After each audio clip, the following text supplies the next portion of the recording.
Assalamu alaikum girls. I hope all you are fine. Um Yesterday I sent you the homework of the chemistry. Now today I am sending you the homework of biology, and here is the images, and I will explain you the answer of the homework, and I hope it will work for you to understand and to learn it easily. Now, uh, here is the homework I am showing you. Describe the characteristics of living organisms. I hope it is visible for you. All answer is all living organisms, small to big, have characteristics that make them distinguished in the nature. There are following prominent characteristics of living organism.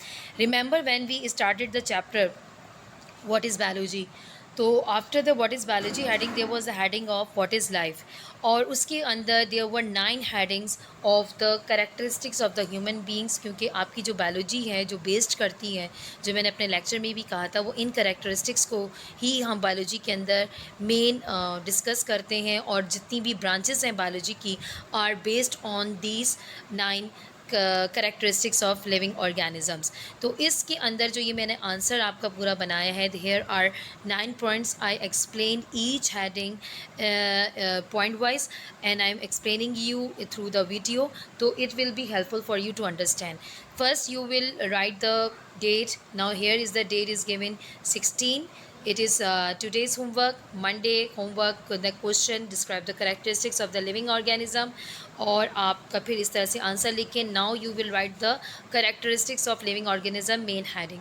Now the first point is all living organisms consist of cells. Each cell carries DNA, the material made up of chromosomes. सबसे पहले आपकी जो आप पहले भी पढ़ चुके हैं और जो लोग फर्स्ट टाइम पढ़ रहे हैं कि तमाम लिविंग ऑर्गेनिजम्स किसके बने हुए हैं, ये करेक्टरिस्टिक्स हैं सेल्स के, ठीक है। और cell is basic unit of life, और उस सेल के अंदर अल्लाह ताला ने डीएनए रखा हुआ है जो कि क्रोमोसोम से बना हुआ है। डीएनए को मैं बता दूं, जिसके अंदर हमारे हेरिडिटरी जीन्स होते हैं, यानी कि पेरेंट्स के करेक्टरिस्टिक्स होते हैं जो कि पेरेंट्स से ऑफस्प्रिंग यानी माँ बाप से औलाद के अंदर ट्रांसफ़र होते हैं, और ये सब चीज़ें किस में होती है, सेल में। तो ये लिविंग ऑर्गेनिज्म का एक ये करेक्टरिस्टिक है। अच्छा, क्योंकि डीएनए इसलिए अल्लाह ताला ने रखा है क्योंकि living organisms continue their kinds through the process of reproduction. तो जो इस वजह से अल्लाह ताला ने सेल के अंदर ये डीएनए रखा है ताकि वो उनके जो करेक्टरिस्टिक्स हैं पेरेंट्स के, वो जनरेशन टू जनरेशन ट्रांसफ़र होते रहें।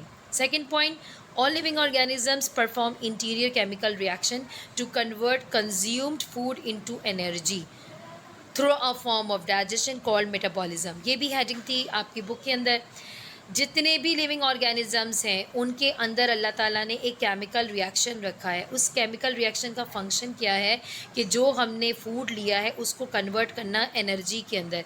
खाना हम क्यों खाते हैं, खाना जानवर क्यों खाते हैं, जितने भी बर्ड्स हैं, जितने भी एनिमल्स हैं, जितनी भी कैटेगरीज हैं एनिमल्स की, ह्यूमन और हम ह्यूमन, ताकि हमें एनर्जी मिले। तो अल्लाह ताला ने एक सिस्टम रखा है जिसके ज़रिए से हम जो है एनर्जी हमारी बॉडी को मिलती है, और वो जो प्रोसेस होता है एनर्जी को, फूड को एनर्जी में कन्वर्ट करने का, पहले उसको डाइजेस्ट करके, वो मेटाबॉलिज्म कहलाता है, ठीक है जी। Point 3 is living organisms hold growth and development process. ये हम सबको पता है, हम लोग डेवलप होते हैं, हमारी बॉडी बिल्डअप होती है। जानवर भी छोटे से बच्चा होता है, अगर एक बकरी का बच्चा छोटा सा, लैम्प अगर छोटा सा है तो वो फिर वो काफ, लैम्प का काफ छोटा सा, तो फिर बड़ा होकर कंप्लीट लैम्प बनेगा। तो ग्रोथ का, डेवलपमेंट का प्रोसेस होता है। Number 4, living organisms perform reproduction process to make more living organisms like them. ये वाला पॉइंट मैंने 1 के साथ वैसे ही डिस्कस कर लिया था कि वाई सेल्स कैरी डीएनए, क्योंकि अल्लाह ताला ने लिविंग ऑर्गेनिज्म को एक प्रोसेस दिया हुआ उनकी बॉडी के अंदर रिप्रोडक्शन का। उसका क्या मतलब है कि अपने जैसे और काइंड को रिप्रोड्यूस करना, दुनिया में अपने जैसे और बनाना, पैदा करना अल्लाह ताला के हुक्म से। Number 5, all living organisms have the ability to adapt which help them to survive in the environment. देखिए, हम सबको पता है हमारे अंदर अल्लाह ताला ने क्वालिटी रखी है कि जैसी इन्वायरमेंट होगी हम उसी हिसाब से हमारी बॉडी बिहेव करने लगेगी।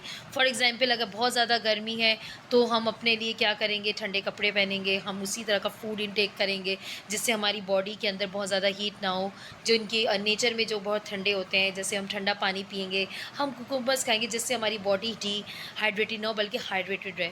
अगर बहुत सर्दी होगी तो हम गर्म कपड़े पहनेंगे, फिर हम ऐसे खाने खाएँगे जिससे हमें गर्मी पहुँचे, हम पाए भी खाएँगे, हम कॉफ़ी भी पिएँगे, ठीक है?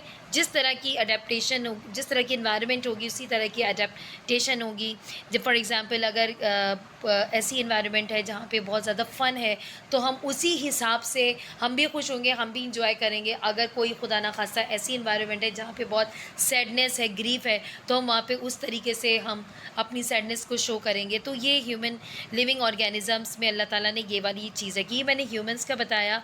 इसी तरीके से एनिमल्स को भी पता होता है। फॉर एग्ज़ाम्पल यहाँ पर मैं एक एनिमल की मिसाल दूँगी, हेजहॉग। जिनको पता है हेजहॉग बाय नेम, और अगर नहीं पता तो you can see this animal on the internet, कि हेजहॉग के अल्लाह ताला ने जो स्किन के ऊपर स्पाइन्स दिए हुए हैं, और जैसे ही वो उसको अपनी एनवायरनमेंट में उसको जो है फ़ियर फैक्टर मिलता है और उसको लगता है कि now I am in danger, तो वो क्या करता है कि वो अपनी स्किन के तमाम स्पाइन्स को ओपन कर देता है। Nobody can catch it and nobody can attack on it, ठीक है? तो मतलब वो अपने आप को इस तरह से प्रोटेक्ट, तो ये अडेप्टेशन होती है जो अल्लाह ताला ने लिविंग ऑर्गेनिजम्स को दी हुई है। Number 6 point, all living organism perform respiration process to breathe. They use oxygen to break down sugar get by food and produce carbon dioxide as a product to exhale out. अच्छा, ये आपको पता है कि जितने भी लिविंग ऑर्गेनिजम्स हैं वो क्या परफॉर्म करते हैं, वो रिस्पायरेशन का प्रोसेस परफॉर्म करते हैं ब्रीथ करने के लिए, आपको पता है। लेकिन रिस्पायरेशन के प्रोसेस में एक्चुअली होता क्या है, जो ऑक्सीजन हम यूज़ करते हैं, हम इनहेल करते हैं एनवायरनमेंट से, वो क्या करती है जाके, का शुगर जो कि इन दी फॉर्म ऑफ कार्बोहाइड्रेट्स हमारी बॉडी में जाती है फूड के ज़रिए, वो उसको ब्रेक डाउन करता है। क्योंकि ये जो होते हैं ना कार्बोहाइड्रेट्स, ये मैक्रो मॉलिक्यूल्स होते हैं, बड़े बड़े मॉलिक्यूल्स होते हैं, तो ये हमारी बॉडी में जाके इतनी आराम से डाइजेस्ट नहीं होंगे। तो जिस तरीके से हमारी जो मैक्रो मॉलिक्यूल्स हैं कार्बोहाइड्रेट्स के, वो बहुत इजीली डाइजेस्ट नहीं होते, तो मेटाबॉलिज्म के प्रोसेस इतना इजीली नहीं हो पाता। तो जो रिस्पायरेशन के प्रोसेस के ज़रिए जो ऑक्सीजन जाती है वो शुगर को ब्रेक डाउन करती है, और ना सिर्फ शुगर को ब्रेक डाउन करती है बल्कि साथ साथ हमारी बॉडी से जो है, जो कार्बन डाइऑक्साइड जो बॉडी में जमा होती है, जो waste as a waste product, उसको भी एक्सहेल आउट करते हैं। तो ये भी अल्लाह ताला ने कैरेक्टरिस्टिक्स लिविंग ऑर्गेनिज्म में रखा है। Now the 7 point is living organisms can move, ठीक है, ये हमें पता है। लेकिन लिविंग ऑर्गेनिजम्स में भी जो ह्यूमन है और एनिमल्स हैं वो मूव कर सकते हैं। प्लांट्स कैसे मूव करते हैं कि दे मूव देयर बर्ड्स और लीव्स टूवर्ड्स सनलाइट। आपने देखा होगा कि जैसे इसकी बहुत ही बेस्ट एग्जांपल है सनफ्लावर को कहते हैं कि वो मूव करता है कैसे, कि उसका जो फ्लावर की जो डायरेक्शन है वो चेंज होती रहती है अकॉर्डिंग टू द सन। तो ये प्लांट्स जो है वैसे तो नहीं मूव कर सकते place to place, but they can move their birds, अपनी उनकी जो लीव्स होंगी जिस तरफ सनलाइट होगी उस तरफ को वो ग्रो करेंगे ज़्यादा। तो ये उनकी एक तरह से मूवमेंट होती है, और ह्यूमन और एनिमल्स का ये है मूवमेंट का कि वो प्लेस टू प्लेस मूव कर सकते हैं। Number 8 point, living organism have the ability of irritability, ये भी एक वर्ड है आपकी बुक के अंदर। They respond to changes in their environment, example anger, temper, love, cold और हीट। अच्छा, यहाँ पर मैंने इसको पहले भी डिस्कस किया था कि अडेप्टेशन का है, ये अडेप्टेशन से ही मिलता जुलता एक पॉइंट है। इसको मैं यहाँ पे इसलिए डिस्कस भी कर रही हूँ ताकि आपको ये पता चले कि ये इरेटिबिलिटी का वर्ड क्यों यूज़ हुआ, यानी कि आपकी बॉडी किस तरीके से रिस्पॉन्ड करती है। फॉर एग्ज़ाम्पल कि अगर आपको खुदा ना खास्ता जो है मच्छर काट लेगा तो आपकी बॉडी कैसे रिस्पॉन्ड करेगी, आपको इचिंग स्टार्ट हो जाएगी, ठीक है। अगर आपको कोई बात बुरी लगी तो आप अपने एंगर के थ्रू उसको बताएंगे।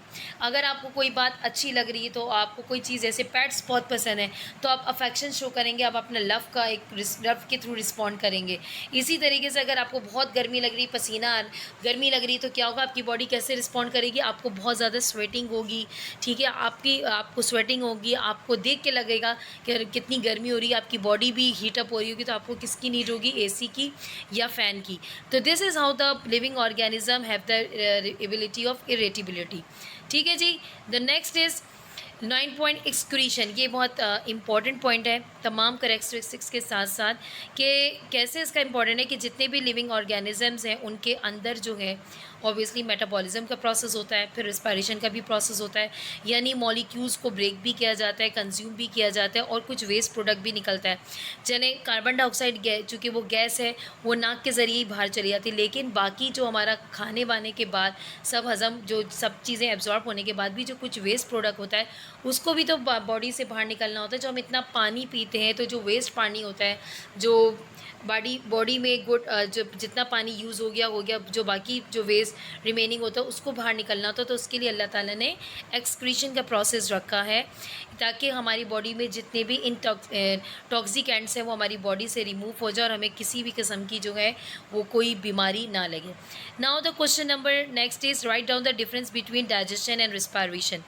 अब चूँकि हमने करेक्टरिस्टिक्स को डिस्कस किया डाइजेशन और रिस्पायरेशन को भी, तो हम इसमें डिफरेंस देख लेते हैं कि इन दोनों में डिफरेंस क्या है। क्यों? क्योंकि एक जो है शुगर को ब्रेक डाउन कर रहा है, दूसरा एनर्जी बना रहा है, तो how they are different.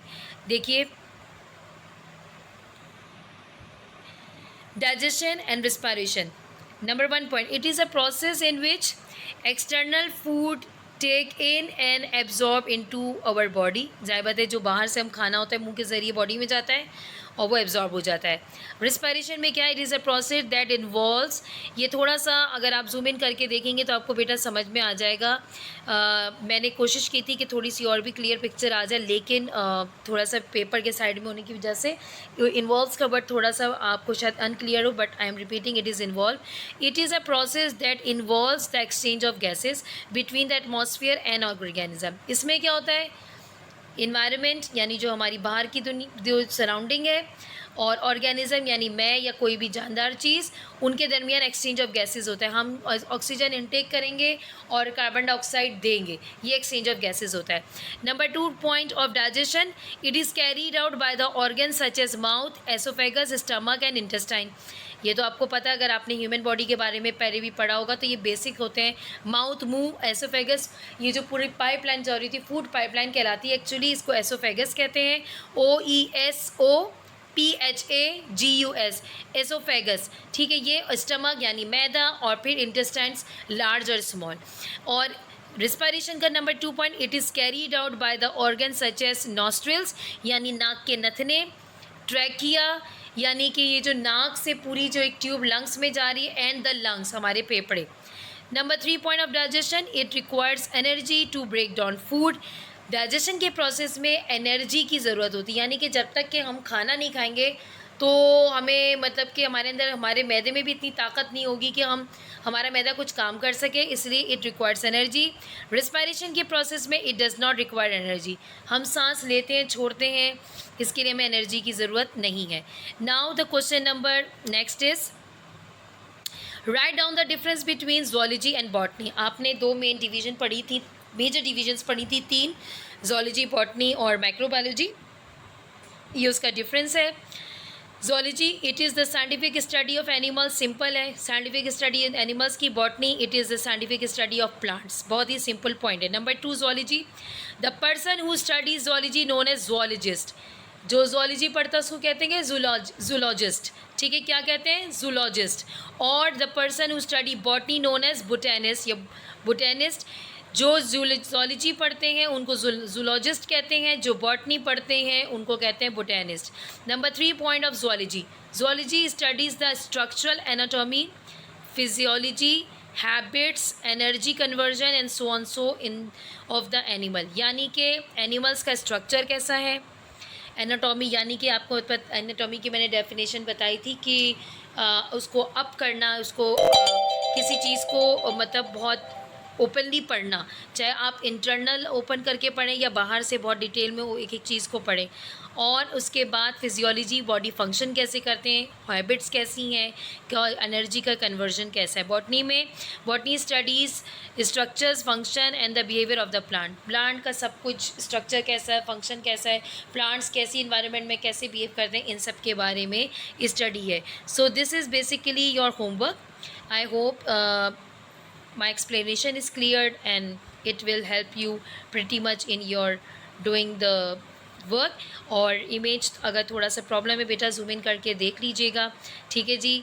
Please do a very neat और clean work. Don't forget to index the maintain the index.